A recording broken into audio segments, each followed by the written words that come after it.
May bagong pinag-aagawan ang Makati at ang Taguig. Yan po ang Makati Park and Garden. Nagkaroon pa nga kanina ng komprontasyon, mga tauhan ng dalawang lungsod. Nasa frontline na balitang yan si Rainiel Pawit. Sa eksklusibong video na nakuha ng News 5, makikitang buhat ng 4 na unipormadong lalaking yan ang tent na may logo ng Taguig LGU. Pinwesto nila ito sa entrada ng Makati Park and Garden pasado alas 8 ng umaga kanina. Pero hinarang sila ng mga CQ at staff ng Makati LGU. Ilang saglit pa nagkasagutan na ang dalawang kampo. Ano ang property na Taguig? Saan? Turo mga hanggang loob. Dinig din sa video ang hingian ng dokumento ng bawat kampo para mapatunayan ang kani-kanilang claim.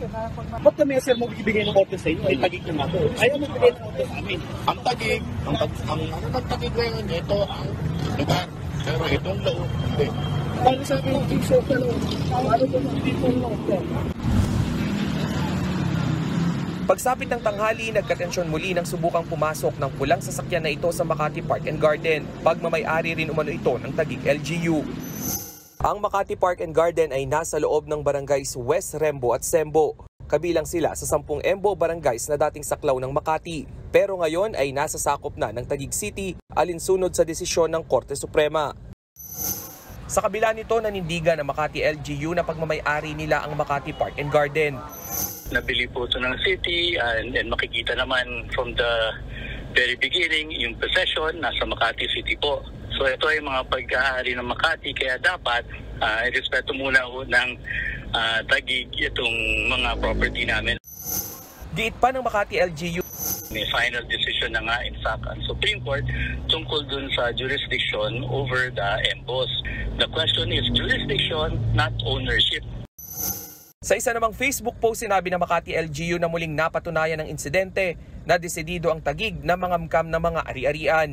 Gusto rin daw ng Taguig na magpakasasa sa mga naipundar ng Makati. Giit pa ng Makati LGU, dapat mas inuuna ng Taguig ang pag-aayos ng kulang na serbisyo sa Embo Barangay sa halip na pangangamkam. Wala pang inilalabas na pahayag ang Taguig LGU ukol sa insidente. Hinarangan ng mga yero ng kampo ng Makati ang isang gate ng parke, habang ang mga taga-Taguig truck naman ang iniharang sa harap nito. Nagbabalita mula sa Frontline, Rainiel Pawid, News 5. Mga kapatid, Ed Lingaw po, maging maalam at may pakialam sa mga napapanahong balita sa ating bansa. Para sa mas malalimang pagtalakay at paghimay sa mga issue at headlines, tumutok lamang at mag-subscribe sa social media pages ng News 5.